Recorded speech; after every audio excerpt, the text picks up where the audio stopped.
All right, everyone. Thank you so much for being here tonight. This is our very first Science on Tap of the academic year. So thank you so much. My name is Cinnamon Moffett, and I'm the Associate Director of Marine Research here at Oregon State University's Hatfield Marine Science Center, located in Newport, Oregon. This is a hybrid event, so we have folks online, hi everyone online, and folks in the room. A couple of logistics for folks that are online. This is a webinar format, so you've lost a lot of your normal Zoom controls. You cannot screen share or any of those kind of things, but you do have chat. So please put any questions you might have for us or our speaker today in chat. And we have a volunteer in the room, Roseanne, who will read out those questions to tonight's presenter. So feel free to use that format. For folks in the room, because this is a hybrid event, if you have a question for our speaker, please raise your hand and someone will bring you a mic so you can ask that question. And that way folks online can hear as well. I wanted to just let you know that we have one more Science on Tap this month. So on October 30th, Julia Parrish from the University of Washington is going to be here. And I'm going to read her title really quick because it's fun. She is talking about scary stories about hot water just for Halloween and talking about the Coast Seabird Survey. So I'm hoping you all can come back on October 30th for Julia Parrish. So we have 2 Science on Taps in October, which is great. If you need more information about any of our events, if you go to the HMSC webpage, check out the events tab and you can get all the information you need there if you're going to come in person or log in. So just a good way to get information. But for today, I just am so excited for our speaker today. This individual is this year's HMSC Laverne Weber Visiting Scientist. This fellowship endowment honors Dr. Laverne Weber, who was a director of HMSC from 1977 to 2002. The endowment provides support for visiting scientists and allow them to spend time in residence here at HMSC, which advances the collaborative culture fostered by Dr. Weber. Visiting scientists bring expertise in diverse disciplines and lay the foundation for professional collaborations across university and agencies. Fellows become part of the HMSC research community, sharing expertise, diverse perspectives with professional colleagues, students, and local citizens. So we are thrilled to have this year's Laverne Weber Visiting Scientist here with us today. Mauricio Cantor and Kate Stafford are the ones that are hosting today's speaker. So I'm going to hand this off to Mauricio to introduce today's speaker. Thank you. All right, good evening, everyone. My name is Mauricio Cantor, and I'm an assistant professor here at the Hatfield Marine Science Center. And it's my great pleasure to introduce to you Dr. Luke Rendell. He's a reader in biology at the University of St. Andrews in UK. He's also a long-time mentor and a friend. And he's here with us today thanks to the Hatfield Marine Science Center Laverne Weber Visiting Scholar Program. So Dr. Rendell's work has been groundbreaking across several fields, including behavior, cognition, and cultural evolution in both humans and animals.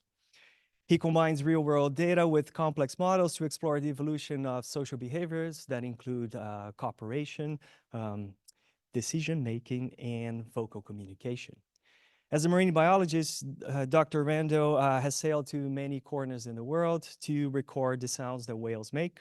And he has produced an impressive body of research demonstrating how the species are structured into complex societies, how they rely on social learning for going about their lives, and how they communicate to also navigate these complex social lives.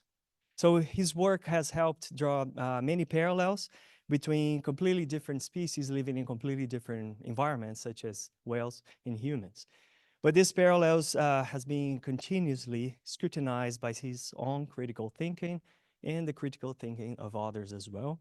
So as one example, Dr. Rendell, he was one of the first to propose the idea that whales and dolphins have culture. So a controversial idea back in the early 2000s, but which now has been blossomed into this thriving new field of research in behavior sciences. But today he's here to address yet another controversial idea, and he will shed light, a new light on an old question, which is just how close are we to talking to whales? So I'm excited. I don't know about you, but please join me. You don't, yeah, come on, show more excitement. There we go. So join me and welcome Dr. Rendell. I yeah, I think I have this. Oh, so is this working okay? Yeah, good. So thank you very much, Mauricio, for that, and thank you so much to the community here at the Marine Mammal Institute at Hatfield, who've extended an extraordinary welcome to myself and also my PhD student Aideen Omani, who will be speaking here next week, not at this event, but as the MMI seminar. And to the Laverne Weber Fellowship Program for making these incredible exchanges possible. So I'm told that this venue is a slightly less formal thing. And so I thought we'd have a bit of audience participation. I hope you're up for this, okay? So we're going to clap a rhythm together. And the rhythm is goes like this. And then we're going to pause for the same amount of time. So in your head, da, da, da, da, da, and then we're going to return to. Okay, Mauricio is going to help me now. Pause. 1, 2, 1, 2, 3.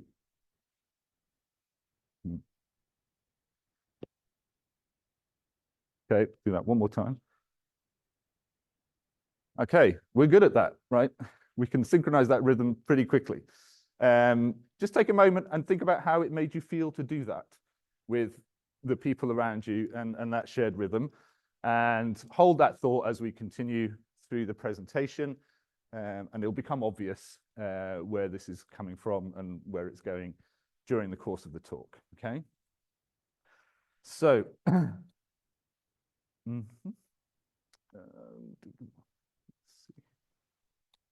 yes.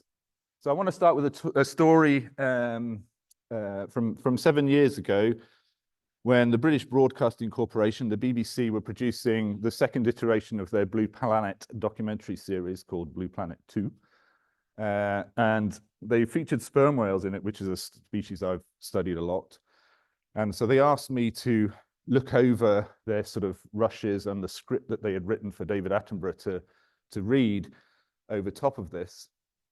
And they sent me versions of the script. And it was all great, except for the fact that they used the word language to describe the communication of sperm whales that was being documented in this documentary. And so I went back and forth with their editors several times and convinced them to take the word language out. And for that, I was given a little credit at the end, which nobody, yes, nobody noticed. So I had to make sure everyone knew about that, because it's not often you get to change what David Attenborough says, right? So, and so I've been interested somewhat in this topic, and especially the science communication that goes on around it, how we talk about the work that we're doing, understanding whale communication, and how we relate it to ideas like language and things like that. And so you might be asking, well, why was that so important to you, right? There aren't many hills I'm prepared to die on, but this happens to be one of the very few. And the reason was because I thought that that was a problematic use of the word language. We can think of our use of that word, language, in two different ways. And one is the everyday usage, which is pretty casual, right? We can talk about the language of bees when they come back to their hives and do a little dance that tells everyone where the flowers are. We can talk about different love languages that different partnerships and relationships have. We talk about body language and things like that. We can talk about the body language of dogs. We're quite happy applying the word language to a variety of communication systems, okay, in everyday life. And that's fine. I went and looked. This is from Wikipedia, a little section titled The Comparison of Animal Language and Animal Communication. And I just put it up here because I thought it was quite interesting that even on Wikipedia, there's some controversy about this topic. It's highlighted as not having been written in a particularly encyclopedic way. So this, I think, is the sign of people fighting behind the scenes at Wikipedia. what you'll read in that article and any other that talks about this is this idea that actually human language is pretty special for these reasons, right? It is based on shared arbitrary meanings, which means that what links the sound of the word cat to actual cats is nothing except the fact that we all agree as English speakers that that is what that sound refers to, right? There's nothing in the universe that links the sound cat to a feline, small feline, but English speakers agree that that's what it refers to. So it's an arbitrary meaning that is shared. Also, human language has syntax and grammar. So man bites dog means something different from dog bites man. And we have recursion. So that's the idea that you could say the cat ran away, and then you could introduce an additional clause to that. The cat that the dog chased ran away. And in theory, you can do this ad infinitum. In practice, our brains kind of get lost after about 4 or 5 recursions. But the communication system allows for it. And these are not all of the features of human language that are considered unique, but they are the key ones, I think, right? So to call something language like humans have language, it should have these features, all of which combine to give this key one, which is that human language gives us the ability of for infinite expression from finite means. Finite means being a set of letters or a set of phonemes and things like that. But we generate completely new sentences that have never been said in the history of humanity every day. You'll all have done it today at some point, and you will continue to do it for the rest of your lives, okay? And yet, despite the fact that that sentence has never been said before, everyone hearing you who shares your language will understand what you mean, okay? That's what makes human language special. The idea that cetaceans or marine mammals might have some kind of language goes back a long way to when we first started appreciating the diversity of sounds that they make in the 1960s. It was brought into severe disrepute during that period by an individual called John Lilly, who made some very wild claims about what dolphins were capable of and called them possessing alien intelligence and a complex language, more complex than what humans have, that proved to have very little basis in fact, and had the result of casting a cloud over the whole field really for a good couple of decades. So when I was earlier in my career in 2006, it was still easy to find people publishing in the literature dismissive and damning thoughts like this one, right? These idiots who study dolphins still think they have language. When are they going to wake up and things like that, right? With some basis, because there was no evidence, right? It was a feeling. It's not helped in science communication terms by a media that just loves the idea itself, right? So you can't publish a paper on signature whistles in bottlenose dolphins without headlines like this popping up. This is from 2000, dolphins whistle hello. This is from the same thing, you know, will we ever talk to dolphins? It's a perennial idea. And it doesn't come from nowhere in the sense that there's no evidence, direct evidence for human-like language, but there's a lot of evidence for quite sophisticated things going on with their vocal behavior, right? And this is just a fun example that shows how impressive they can be, some cetaceans, in their ability to copy things and do vocal mimicry and vocal learning, which is key to our development of vocal language as individual humans. If we can't learn the sounds, we can never speak the language.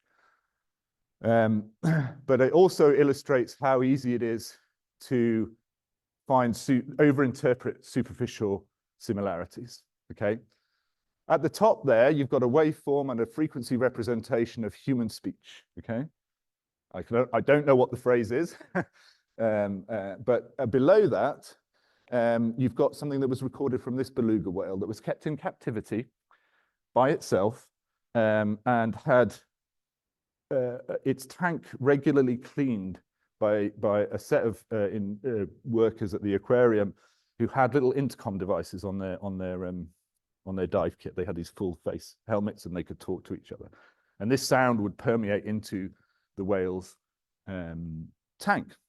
And then when they started, one of the divers came back and told this scientist, look, this beluga is making really weird sounds while we're in there cleaning. Do you want to put a hydrophone in and record it? And this is what they recorded.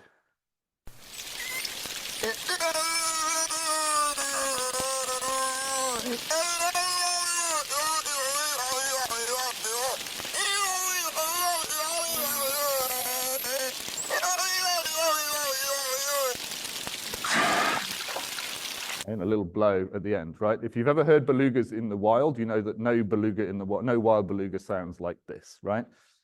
And you can readily detect that the animal is copying the pitch and the cadence and the rhythm and the tempo of human speech, okay? So superficially, it's doing a good job of copying that speech. But none of us heard any words there. None of us heard any meaning, right? It's not speaking. It's just copying the form of the sound, okay? I hate to say it, but this is how we probably sound to all our kids at certain points, right? The rhythm and the cadence is there, but the meaning is just going somewhere else. It's just, so I really love that example because it kind of illustrates this problem of perhaps overinterpreting superficial similarities. And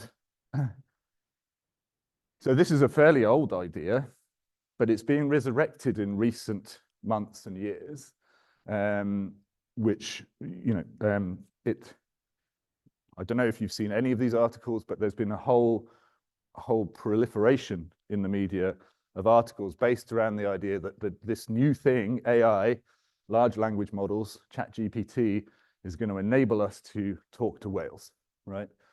And translate alien languages by learning how whales talk.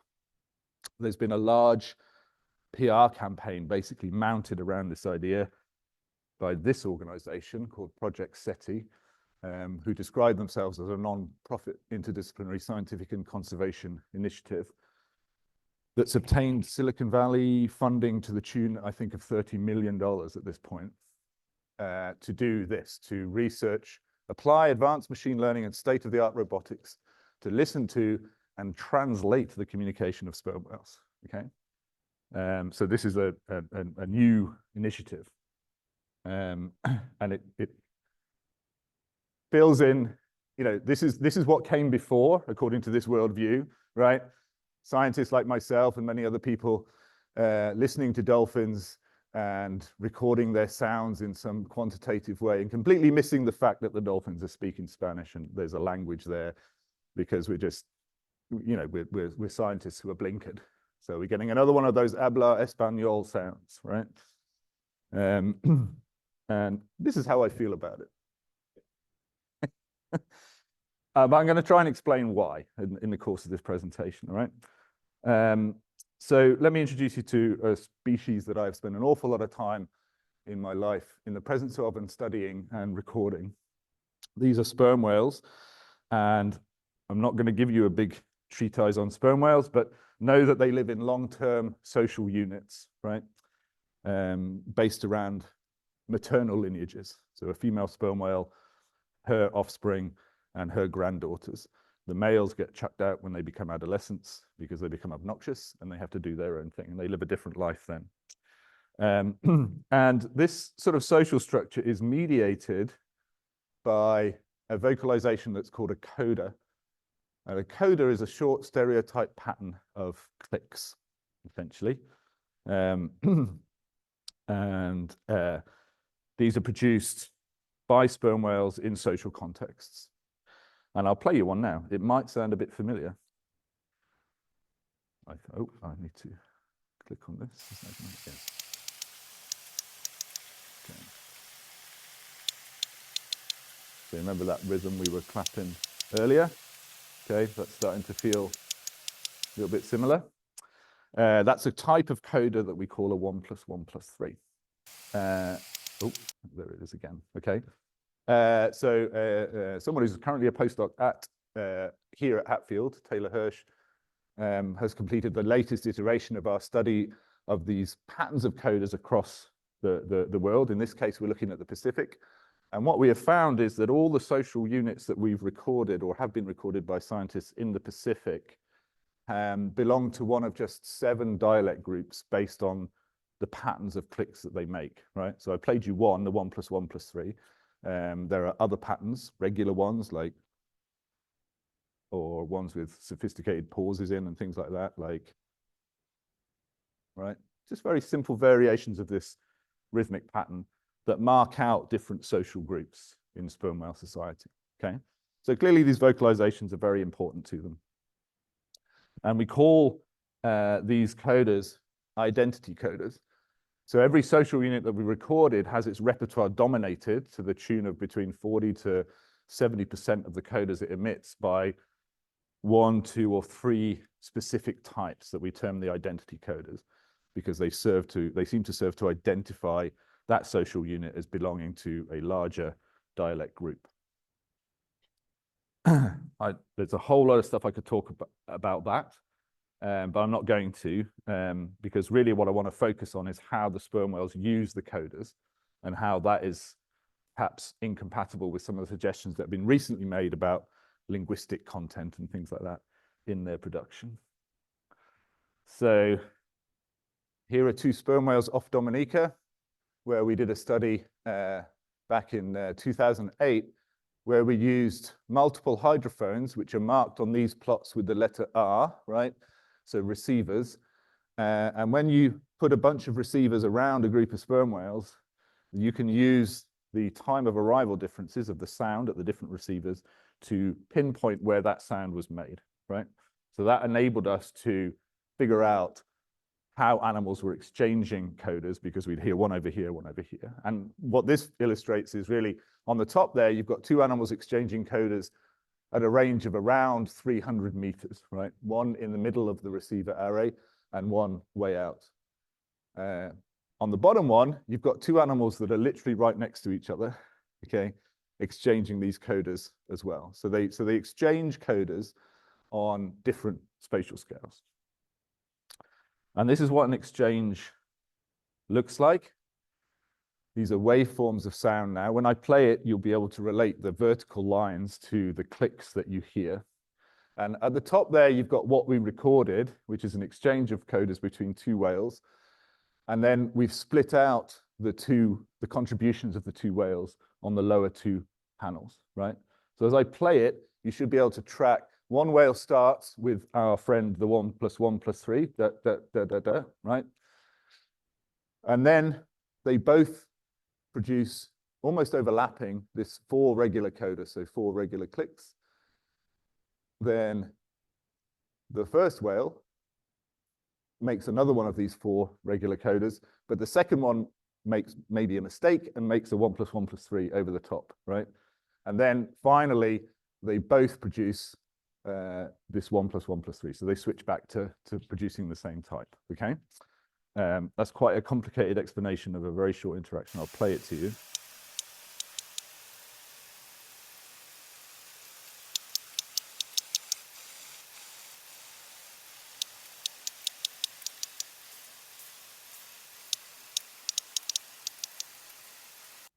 That's it. That's an exchange of coders between sperm whales. Notice that this would be a terrible way to have a conversation, right? You both pause and then you both speak at the same time. And then you both pause and you both speak at the same time. That's, you can't hold a conversation like that. This is not an exchange in terms of a back and forth. This is more like a chorusing or a duetting, okay? Or a synchronizing together of producing a rhythm, which we did. And may have changed the way you feel about things, okay? So here's what I talk about. This table here shows the different coder types that we recorded in that study. 1 + 3, 1 + 1 + 3, 5 regular, 1 + 1 + 6. They're just fairly dry ways to describe the rhythms. And then this is what's called a transition matrix. So the top row is what happens after you hear a 1 + 1 + 3 coder, 1 + 3 coder, right? The most common answer to that is this one called 5 regular, okay?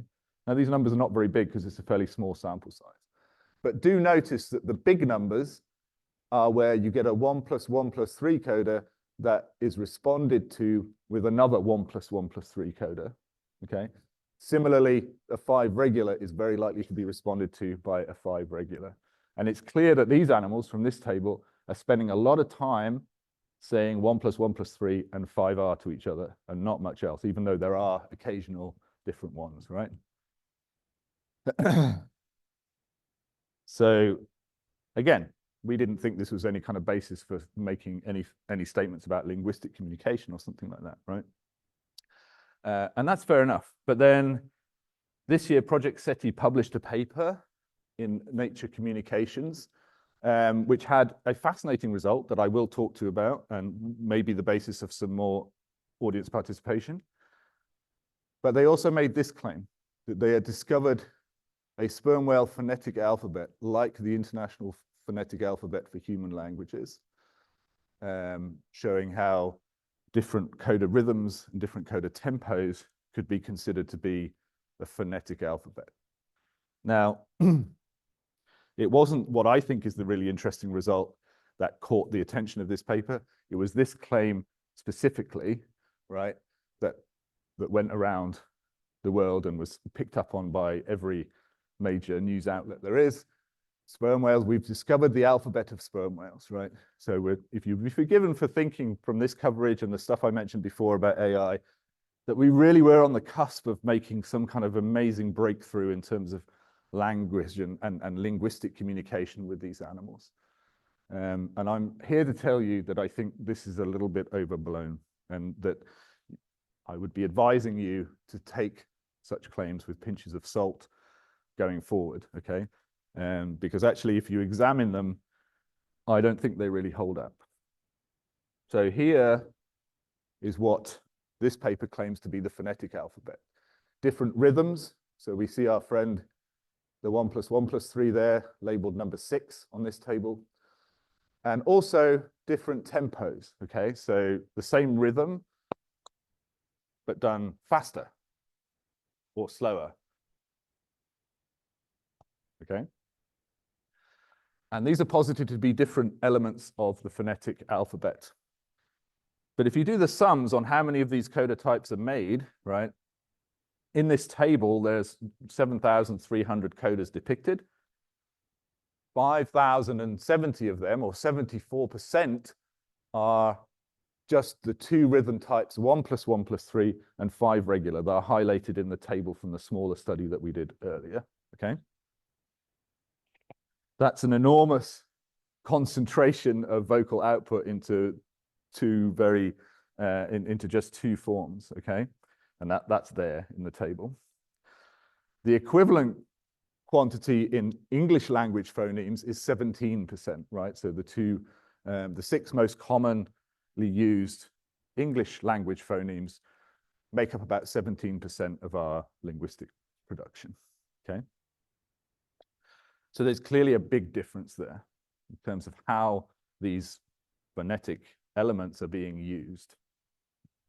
The sperm whale repertoire is overwhelmingly dominated by these 2 coda types or coda rhythms. And this is what we call the clan identity codas, right? They identify that social group as belonging to a particular dialect. In that paper, they also published some transition matrices, which are just like that table I showed before with numbers in. But here, the size of the number is reflected in the shading, so it makes more of a graphic image, okay? The point I want you to take from these is what's made in the figure legend there, that the matrices are what are called diagonally dominant, which means that the largest values are occurring on that diagonal, okay? That diagonal represents a coda being answered by the same coda.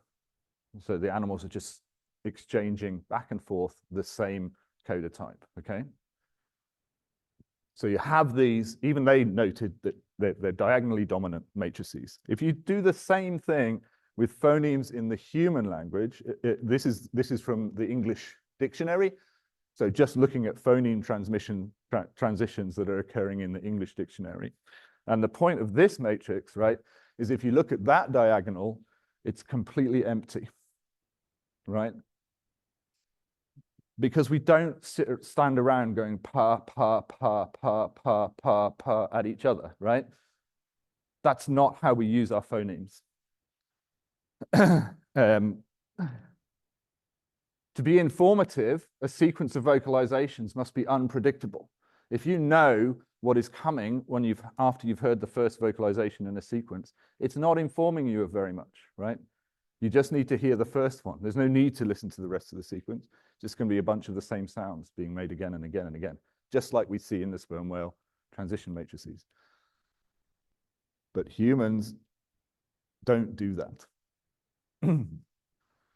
So informative sequences are unpredictable, and we have that in our phonemes, but sperm whales do not, okay? So my argument is that these supposed phonemes in this supposed phonetic alphabet are not being used in any linguistically informative way at all, and they're not like a human phonetic alphabet for that reason, okay? Very easy to take any communication system, break it down into a series of discrete parts, and say, well, that's the phonetic alphabet of that particular animal or that particular communication system. But that's not enough, because you have to understand how those phonemes are being used to understand whether there's any linguistic type of information in there at all. Okay.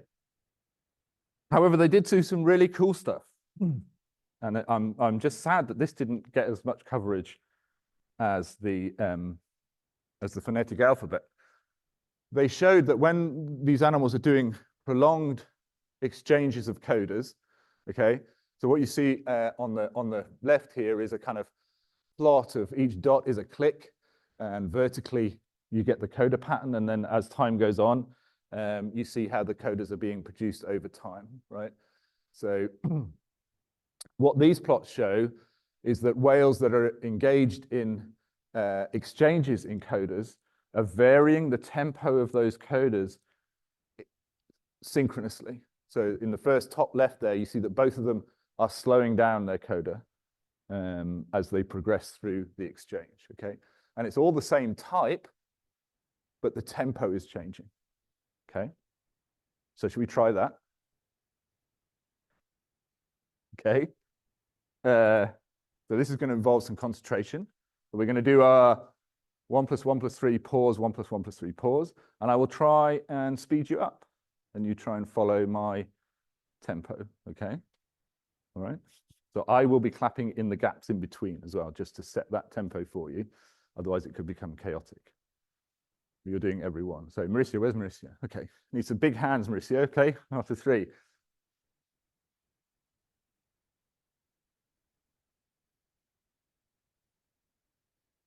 Okay, keep.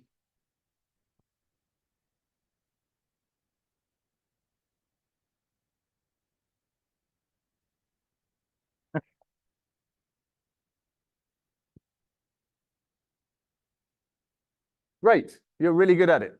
All right. How did that make you feel? I don't know. It's fun. But that's what they're doing, right? They're listening to each other's tempo and matching that tempo as they go through the coder exchange. And I think, personally, this tells us much more about what's going on in sperm whale communication than this concept of a phonetic alphabet. But synchrony itself is not particularly rare in animal vocalizations. This bird here is called the plain-tailed wren, and they sing a duet, right, in their breeding season. At the top here, you've got a duet between one pair, a male and a female, and what you see marked are the female and male parts in blue and red, right? You are not going, I'm going to play this to you, okay? If you tell me you can tell which ones are the males and which ones are the females acoustically, I'm not going to believe you, right? It's just not going to do it.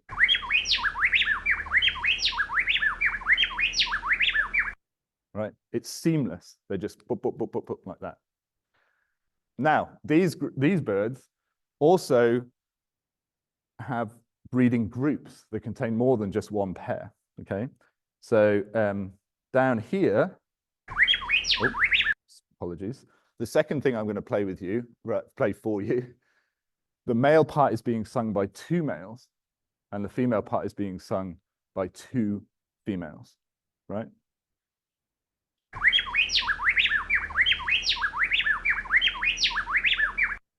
You get a little bit of a sense of they're not, you know, absolutely precisely on it, but they're pretty close, right? Over 4 seconds. This is millisecond level timing and coordination. It's just incredible, the degree of synchronization going on here when you think that each part is being sung by multiple birds.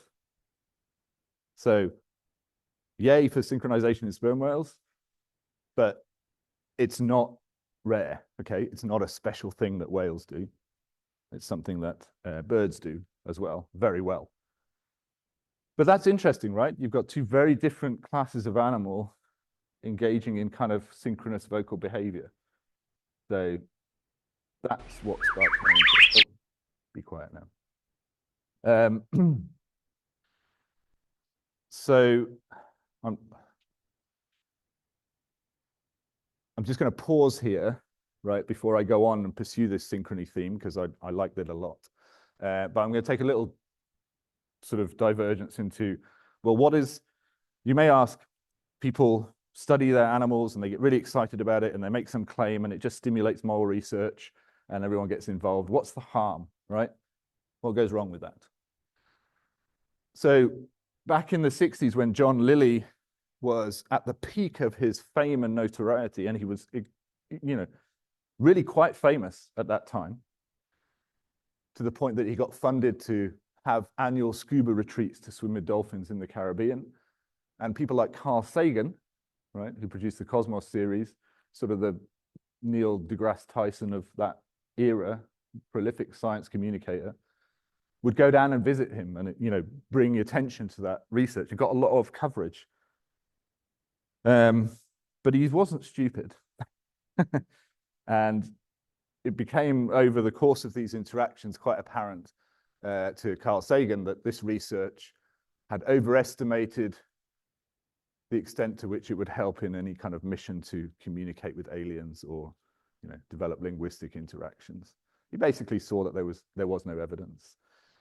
And John Lilly published a couple of books, The Mind of the Dolphin and another one I can't remember the name of, but he never really made an impact on the peer-reviewed scientific literature with any claims about language that held up.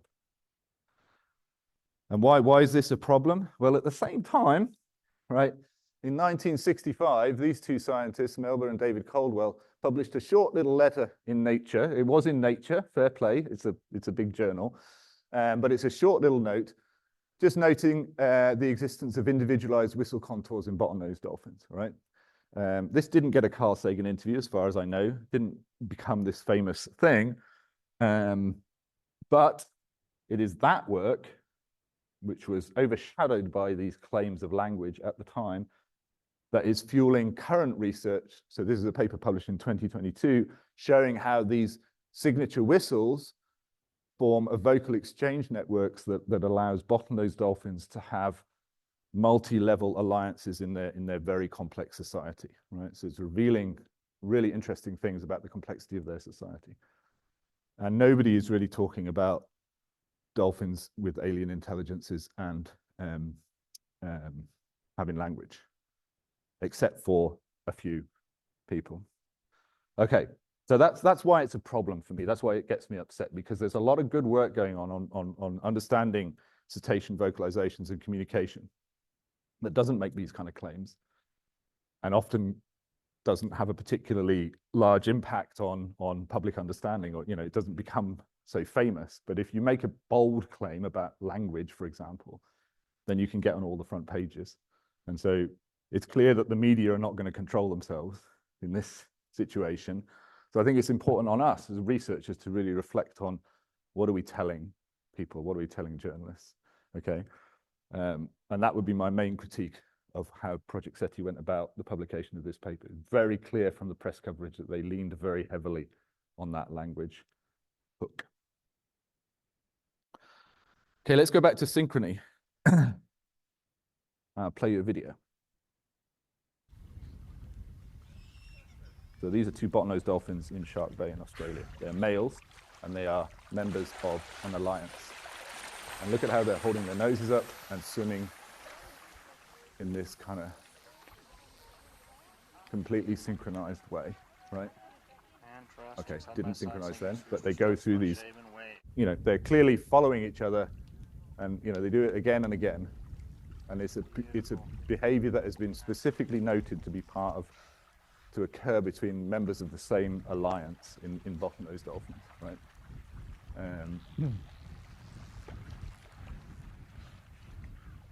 Now, okay, I don't want to shatter anyone's illusions about dolphins, but these alliances function largely to coerce and guard females into mating opportunities, right?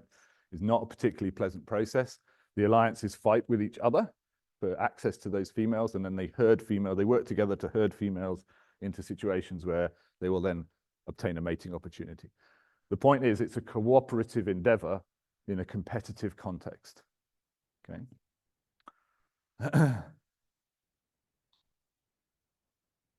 Does anybody know what's about to happen here?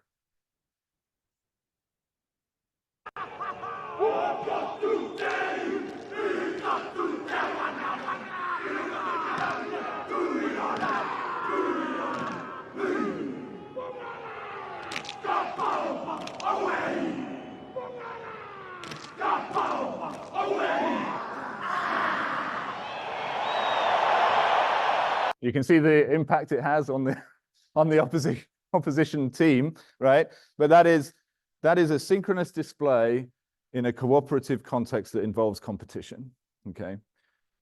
Yes, there's a linguistic overlay to that because we're humans and we do language, right? So they are chanting terrible things they're going to do to these people at the same time as they're making very graphic and synchronized motions about it. But for me, the commonality between male bottlenose dolphins doing that synchronized behavior and the hacker here poses really interesting questions. So we've seen physically and vocally the hacker, physical synchrony of the bottlenose dolphin alliances, the incredible synchrony of cooperative breeding wrens, and now we've got evidence for quite clear attempts to synchronize and produce in synchrony vocal patterns in sperm whale groups, where the cooperation is about collectively raising calves who are very vulnerable at the surface and collectively defending them against predatory threats. So all of these phenomena across the different species are related to cooperation within the context of struggling against something, either an opponent or a competitor or a predator. So my question is, instead of thinking about, well, what's the linguistic information content, right? Why should we confine ourselves to that box of thinking? And the question that I keep coming back to is, what if the synchrony itself is the signal, okay? Doesn't matter what the content of it is, whether it's song, movement, vocalization, patterns of clicks.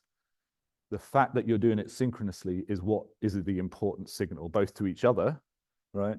We're on the same page, we're on the same wavelength, but also to others who might want to compete with you or do you harm or in some other way.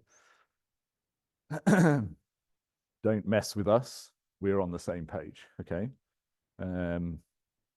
Dictators who are very insecure about their own position seem to love getting large numbers of soldiers to walk in perfect synchrony and dedicate all kinds of time and resource to it,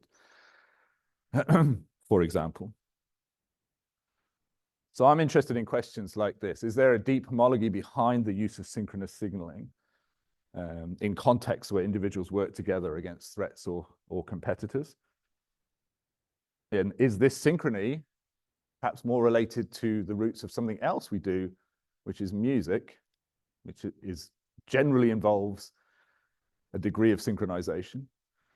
Maybe not free jazz, but a lot of music has very strong rhythmic basis. We synchronize when we produce it. We synchronize when we dance to it. There's a lot of synchronizing going on in human music.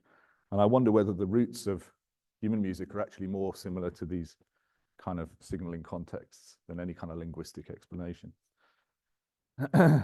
So my final message, I suppose, is to when we see these claims about language, let's not constrain ourselves simply to understanding other species communication by measuring it solely against human language, okay? In fact, that's, I would argue, quite an anthropocentric perspective. It places humans at the top as something that all other animal systems are evolving towards, the perfection of human language.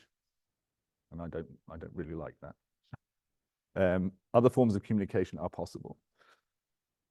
We're stuck often in this notion of evolution being linear, progressing in one direction to one goal, the perfection of humanity, for example, when as scientists, we know that actually it's a lot more complicated than that. Evolutionary lineages are branching off, taking their own independent trajectories, and species and populations are responding to the specific selection pressures that they are exposed to that produces solutions that work for them for the problems that they face. So I was really happy to see this on the wall of the MMI, which is a beautiful representation of the whale family tree and shows us, I think, how we should think about evolution as a series of branches going off in independent directions. And we can think about what brings those branches together historically and in terms of deep homology, but we also can appreciate that while certain species, the species are not necessarily making language that we do, they've evolved communication systems that solve or work for them in their context. Okay. This is my last slide, and I'm going to put it up here because I've been mouthing off quite a lot about this, but not in the scientific literature. I'm attempting to have some influence on the sort of public debate about this issue through a website called The Conversation, which allows academics to write little bits and pieces. Okay, and those two QR codes will link to those two articles about this topic. So I'll thank you for your attention and leave it there so you can absorb those QR codes with your phones if you want to. But that's all I've got to say. So thanks very much for your attention, and I will take any questions.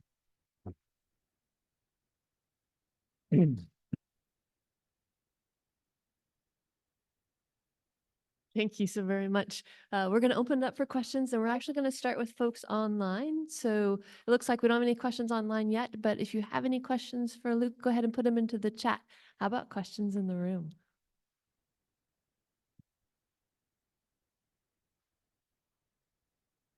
You might mention this in another lecture, but how physiologically, how do the whales generate those clicks? Is it their jawbone or?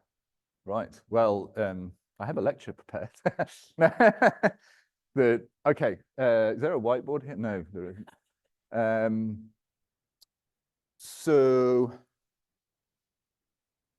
I don't have my computer down here, so I can't pull it up either. Right. So the sperm whale head is square shaped, right? But its skull is shaped like this. Okay.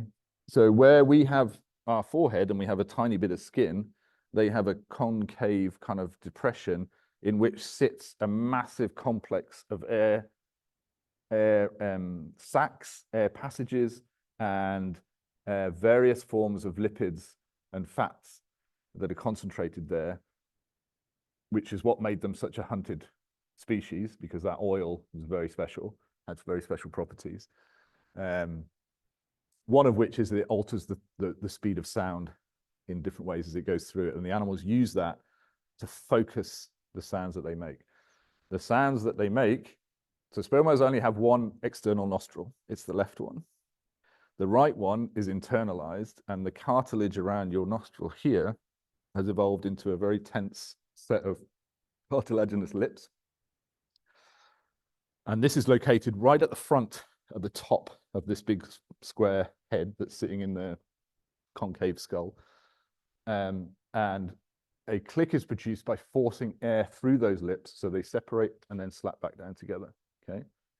But then there's an air sac in front of the thing which stops the sound going forward and actually reflects it back along the top of the sperm whale's head, right, through these lipids, which through their effect on the speed of sound, focus the sound, and then it hits another air sac which kind of sits in that concave bit on their forehead in the skull, and is reflected forward through the lower part of the nose, through a series of sort of tissue matrix in which lipid sacs are held in remarkably lens-like shapes, and then it emits kind of forward after that. So it's gone backwards and then forwards. It's called the bent horn model of sound production in sperm whales, and it's fantastically complex and really highly evolved, right? And it's one of the reasons why they're so successful. Even though they were targeted by whaling, there's still almost 1 million of them left, we estimate. And they're just very, very good at echolocating. Their entire front quarter of their anatomy is basically evolved and dedicated to doing that, okay?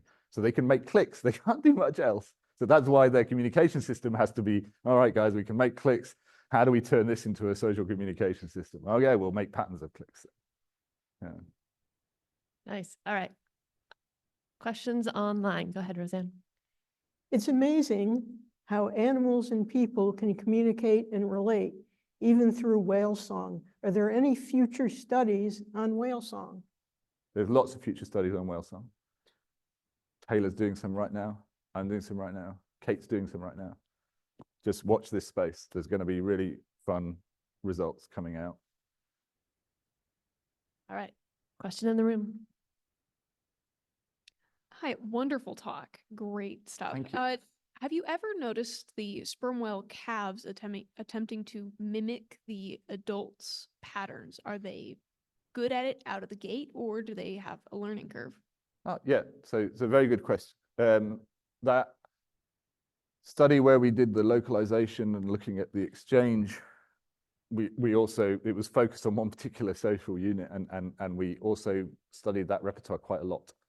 And because sperm whale clicks bounce back and forth inside their head, you can actually, if you get the click at the right angle, you can actually measure that time difference, which is proportional to the size of their head, which is proportional to the size of the animal. So out of a repertoire of coders, we were able to identify those which were made by the smallest animal, the calf, right?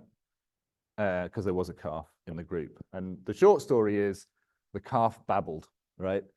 It had the highest diversity of coder types of all of the individuals in that group, including the main one, but also a bunch of other stuff, which, to what, as far as we could tell, was completely irrelevant. So while we haven't followed a calf through that whole process, it seems pretty obvious to us that what was going on down there, you know, when it was young, was a developing repertoire. And, you know, you will know the term babbling because they, you know, infants are known to do it, human infants, but also there's good evidence that other vocal learning species like birds will sometimes go through a phase of just experimenting with sounds and babbling until they sort of evolve, learn and develop their adult repertoire. So that's what we think is going on there. All right. Looks like we can go questions in the room. Try to get to everybody. Hang on.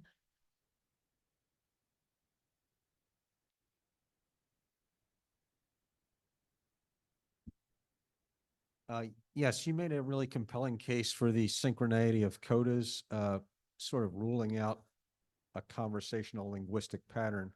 But I was wondering about, I know some toothed whales, I'm not sure about sperm whales, use echolocation for prey detection in some cases. And I was wondering, is there any evidence of echolocation from a signal emitted by one individual being used or utilized by other individuals in the pod?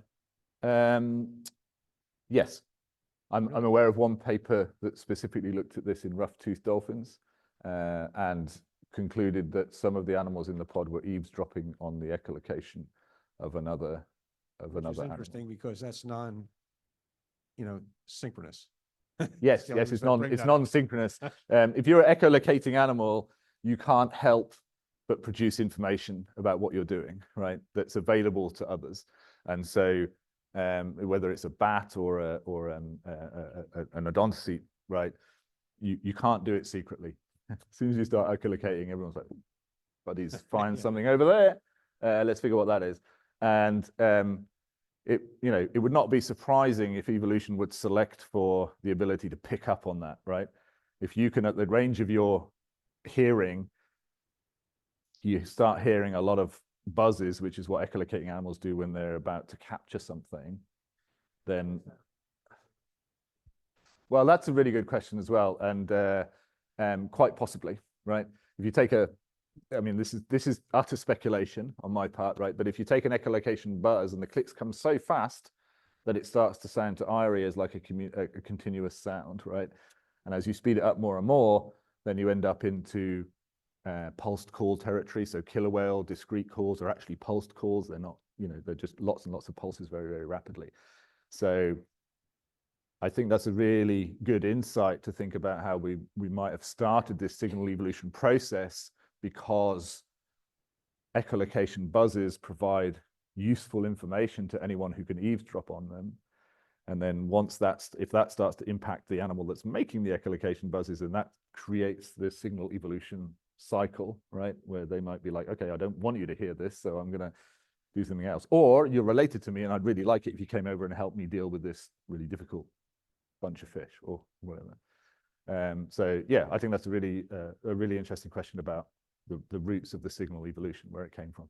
Of course, not all whales echolocate, so baleen whales, that's not going to work for. But it's really, I think, really important to think about the information that's being produced and what it could be used for by the animals that receive it. And that's the kind of the hook into signal evolution that leads to all of this diversity. All right, another question in the room. I'm curious if sperm whale codas are all about identity and synchronization. What happens when the males leave the natal units? Do they fall silent? That's a good question. Yeah. So using that same size measurement technique that I was mentioning to identify the calf coders, a student that Hal and I worked with, Marianne Marcoux, did a study where she did that for thousands and thousands of coders that had been recorded on the breeding grounds in the tropics from groups of animals that sometimes had males in them. And she found no evidence for any animal sized more than like 13 meters producing a coda. Okay, so it suggests that while the males are there, they're not making any codas. Now, we do know that they make them in certain places. For example, in Norway, when they're up there in the high latitude, codas have been recorded from those animals as well. Makes total sense to me that the males would be perfectly aware of what a coda is, because they would have heard it for the 5 to 10 years that they are, being raised by their natal group. But then they leave, and we don't know what happens after that. But there's very little evidence that there's very little evidence for large animals making codas in our data sets. So it suggests that while they may listen, they're not really putting it out there very much. And if you think about what a male's motivations are, it's 25 years old, it spent 10 years in freezing water, eating as much squid as it can to get big, comes back down, and there's a group of sperm whales speaking with a particular accent, right? You're not going to open your mouth and blow it by revealing that you're a completely different accent. You're just going to say, okay, I'll just keep quiet, I'm cool with this, and let's see if there's any mating opportunities, because that's what it's about. All right, we are at our time limit, so why don't we just give one more round of applause for our speaker? Thank you.